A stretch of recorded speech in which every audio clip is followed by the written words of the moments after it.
नमस्कार बंधुओं, मेरे चैनल पर आपका स्वागत है। मैं एक निष्पक्ष रिपोर्टिंग करता हूँ, कोई भी एजेंडा नहीं चलाता हूँ।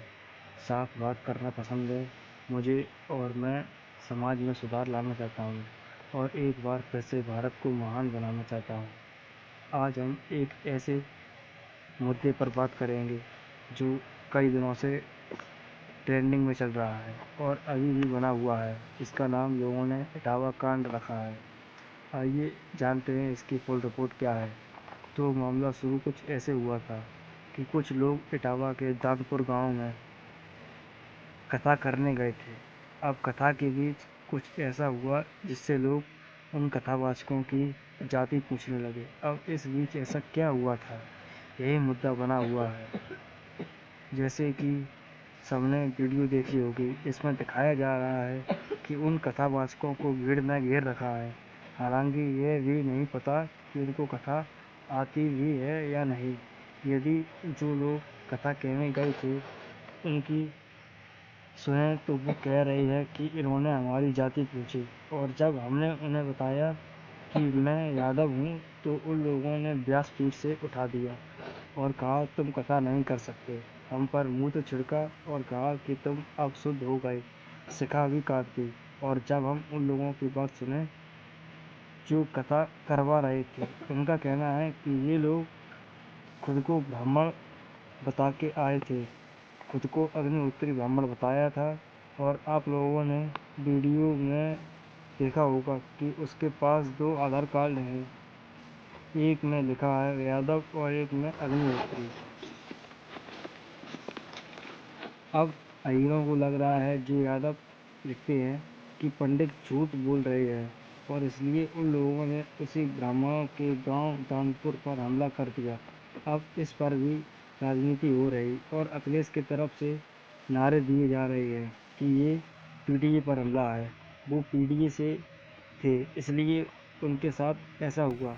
मैं पूछना चाहता हूँ अखिलेश से और उन लोगों से जो मामला ठंडा करने की जगह गर्मा और रहे हैं कि और भी ऐसे कई कथावाचक हैं जो पीड़ित समाज से आते हैं, लेकिन उनका भी बिल्कुल वैसे ही आदर होता है जैसे ब्राह्मण कथावाचकों का होता है।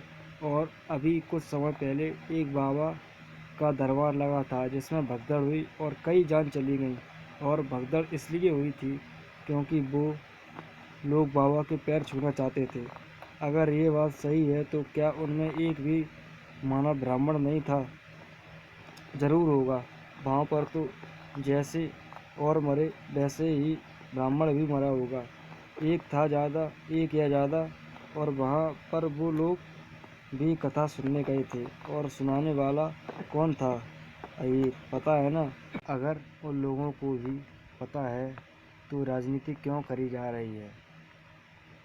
समाज को बांटने का कार्य किया जा रहा है और इसी के चलते उन लोगों को भड़काया गया और उन्होंने गांव पर हमला कर दिया। कुछ लोगों के तनाव को जातीय तनाव में परिवर्तित किया गया और समाज को बांटने का कार्य किया जा रहा है इन राजनेताओं द्वारा। आप लोग खुद सोचिए, दोनों पक्षों की बात सुन के कौन फैसला करता है? कोर्ट, जज किस लिए होते हैं?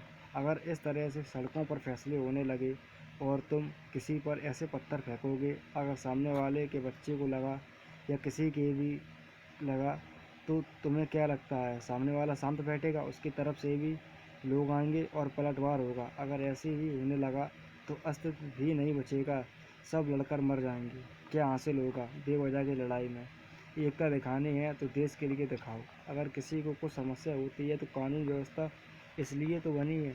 अगर आपको वहाँ से भी न्याय ना मिले तो आप आंदोलन कर सकते हैं, लेकिन पत्थरबाजी नहीं। यदि आप जात से हट के सोचें कुछ समय के लिए तो आप सबसे पहले दोनों की बातें सुनेंगे, तर्क देखेंगे कि किसकी बात में दम है, फिर आप निर्णय लेंगे।